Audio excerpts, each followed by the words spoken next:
The dusty air of the market clung to his skin as he stood among the shouting men and rattling carts. It was a place where lives were traded like cattle, where despair walked barefoot and hope had no price. He had come not to buy, not to bid, but to see with his own eyes what man had become. Yet his gaze froze on the frail figure standing against a crooked post, her wrists bound by a frayed rope, her black hair hanging loose over a face hollowed by hunger. She could not have been more than 16, her small frame trembling in the hot wind as the auctioneer barked out numbers with the same voice he used to sell a mule. $3, the man barked, his tone half mocking, as though even that sum was too much for the girl. The crowd laughed, their eyes cruel and careless.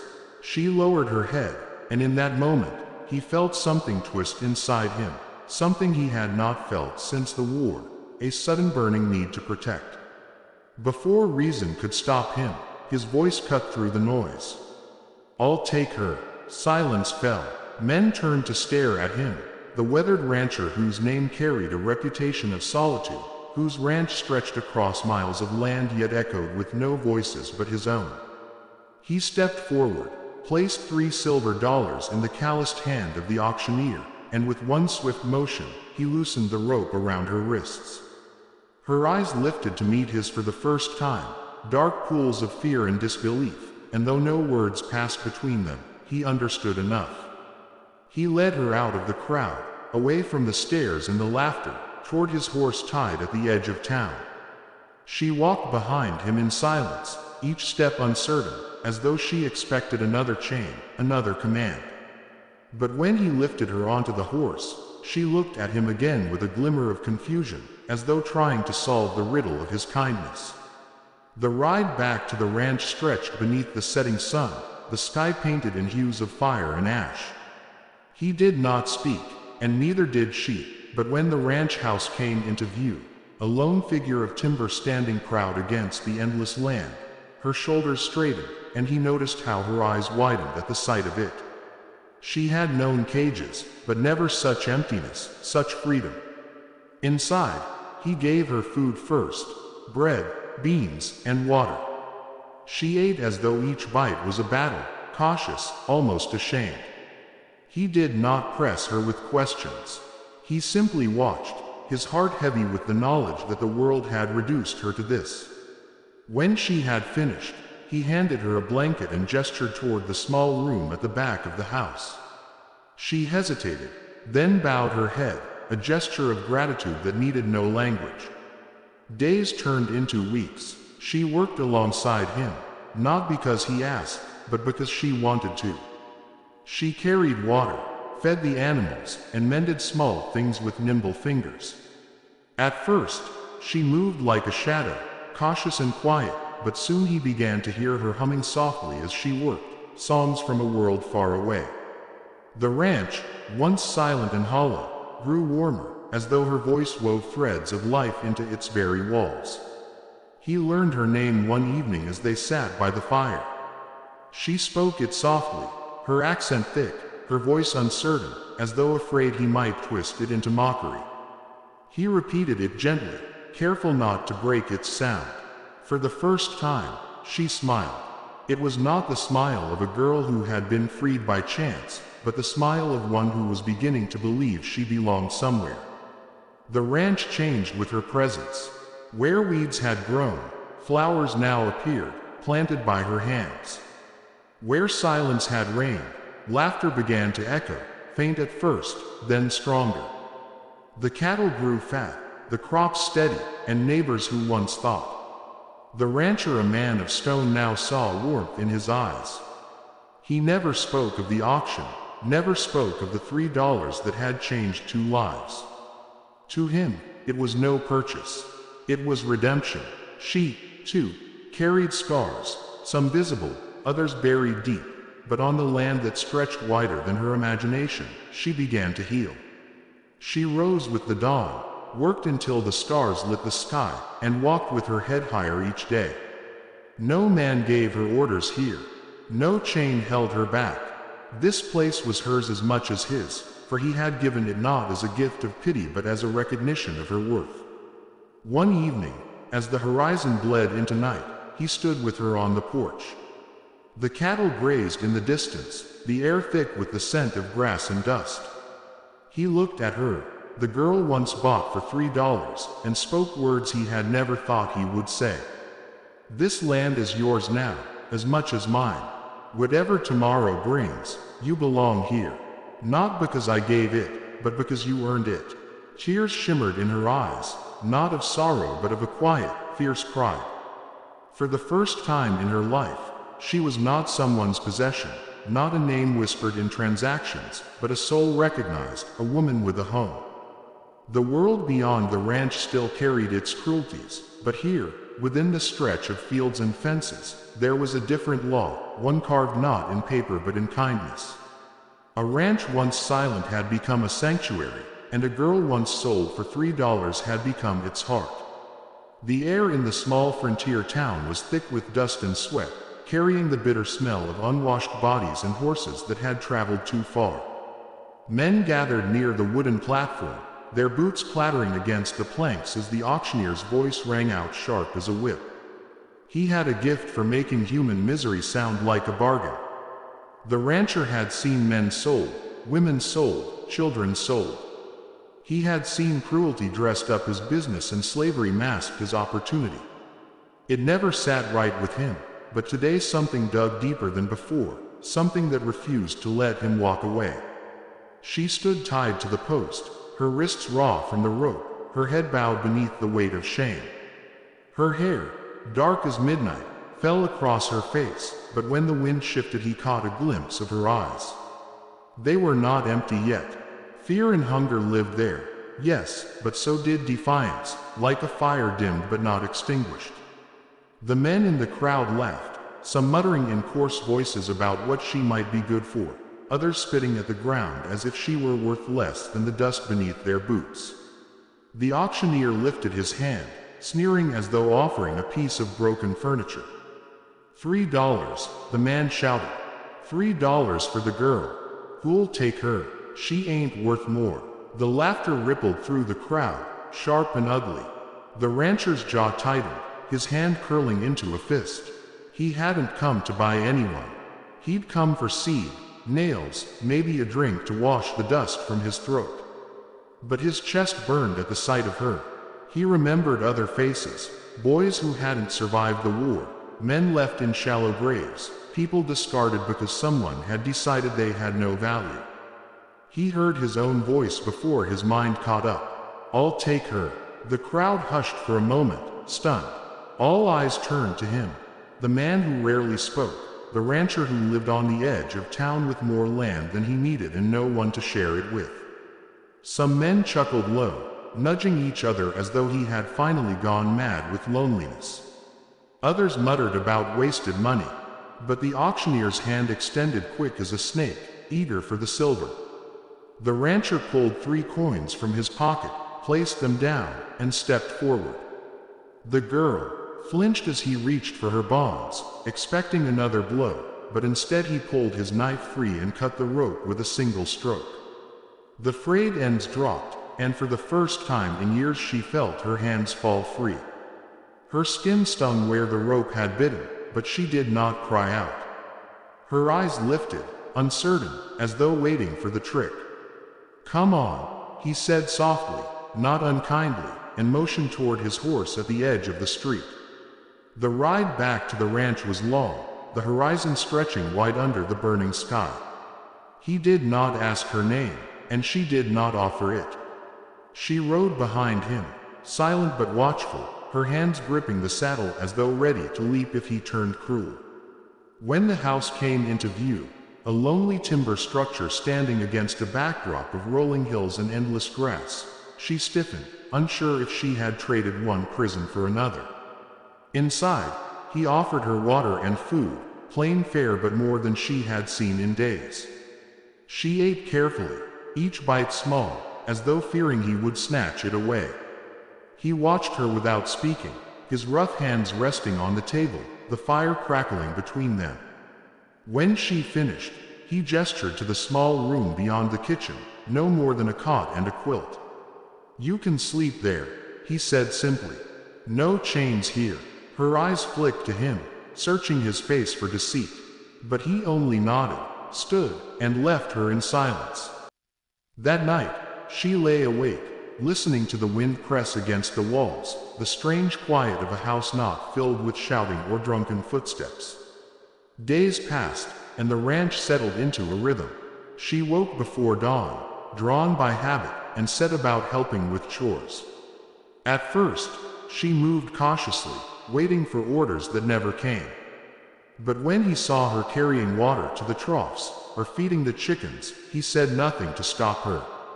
Slowly, she filled the silence with movement, mending torn shirts with skillful stitches, humming songs in a tongue he didn't understand, planting herbs near the porch. He found himself listening for her voice, soft as it was, carried by the wind.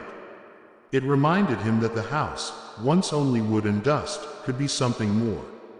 Still, he kept his distance. He had no right to her trust. He had taken her from one hell, but he knew freedom could not be given, only proven over time. One evening, as the sun dipped low, he found her standing at the edge of the field, watching the cattle graze. Her eyes were wide, drinking in the sight of open land without fences pressing in. He stood beside her, not speaking at first.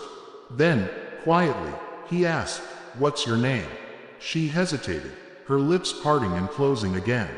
Finally, she whispered a sound, foreign to his ears, soft and careful, as though speaking it might summon ghosts.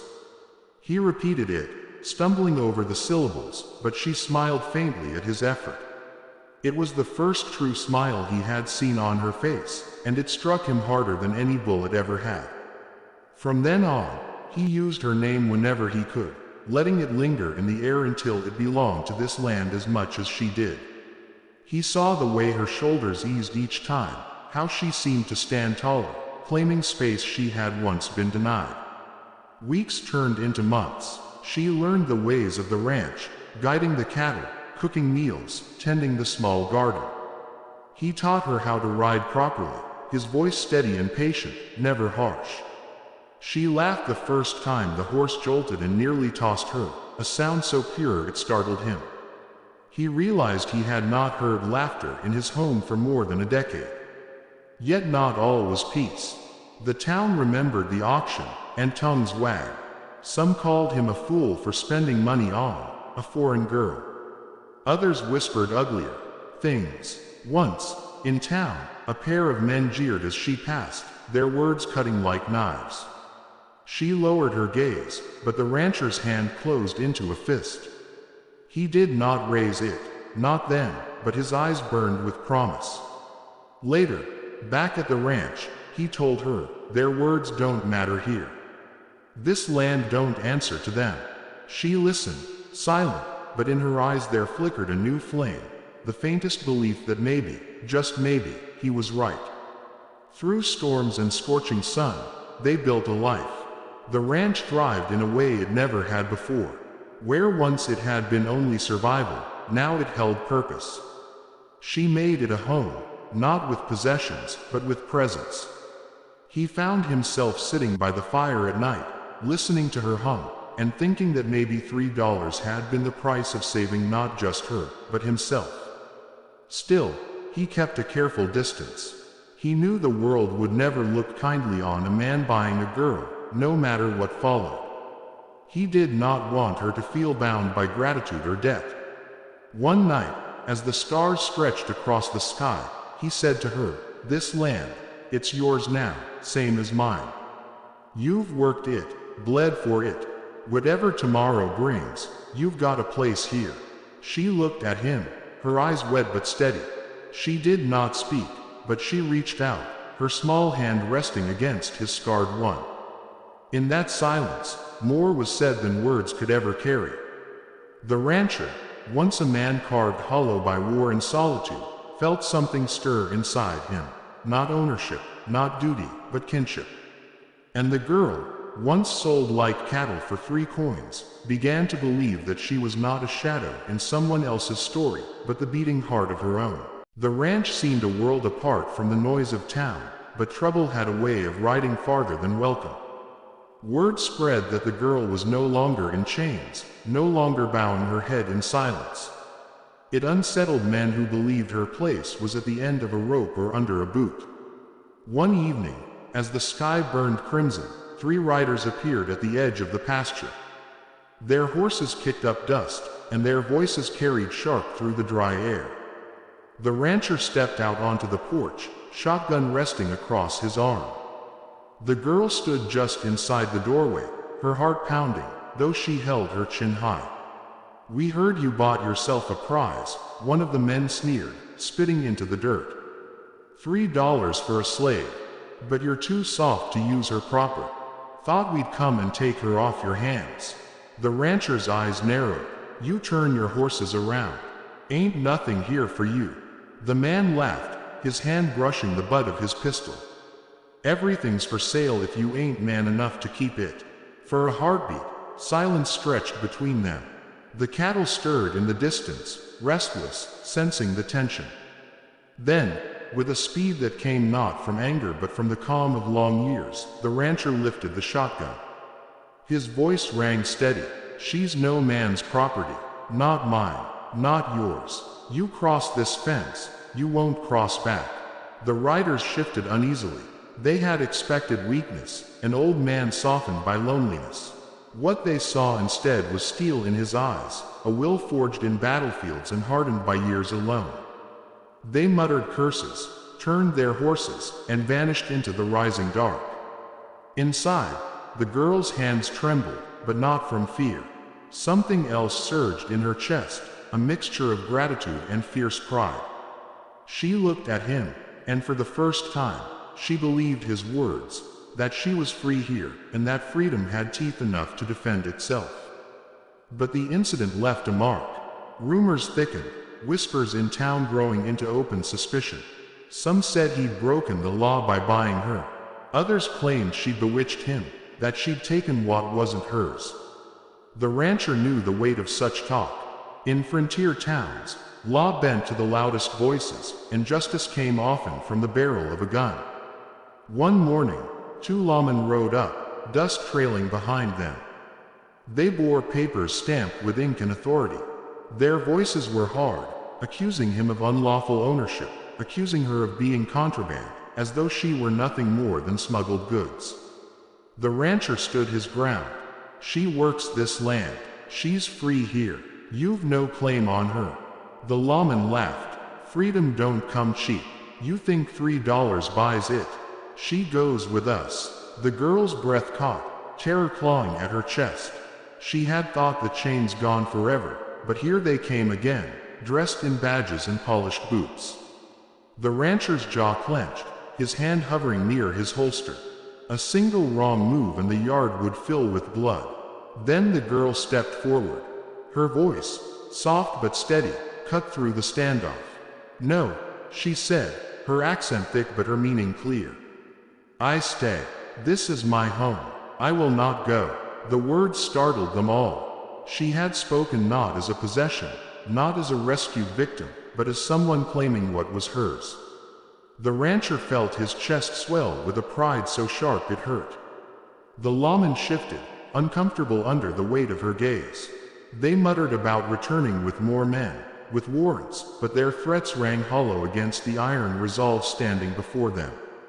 They rode off, spitting dust behind, but the girl did not flinch. From that day, the ranch was no longer just his sanctuary. It was theirs. She worked not as someone keeping a debt, but as an equal, walking the fields with the confidence of one who belonged. Neighbors noticed the change. Some frowned, but others, hardened folk who respected strength when they saw it, nodded in quiet approval. The seasons turned. The ranch flourished. He found himself laughing again, surprised by the sound, and she found her voice growing stronger each day. She told him stories from her childhood in broken English, tales of rivers and mountains oceans away. He shared his scars from the war, not for pity, but so she would know he too had carried chains of a different kind. One evening, as the stars blazed bright and the fire crackled low, he spoke the words he had held back for too long. "This land," I want it to be yours when I'm gone. Not because I saved you, but because you saved me. A man can own land, but without someone to share it, it's just dirt. You've made it home. Her eyes shimmered, and she placed her hand over his. Not dirt, she said softly. Not prison, home. And in that moment, the rancher, once a lonely man who thought his life had ended with the war, and the girl, once sold for $3 like cattle at market, stood together as equals. The ranch was no longer a place of silence. It was a place where two lost souls had built something worth more than gold, a sanctuary of freedom, hard-earned and fiercely kept, beneath the endless western sky.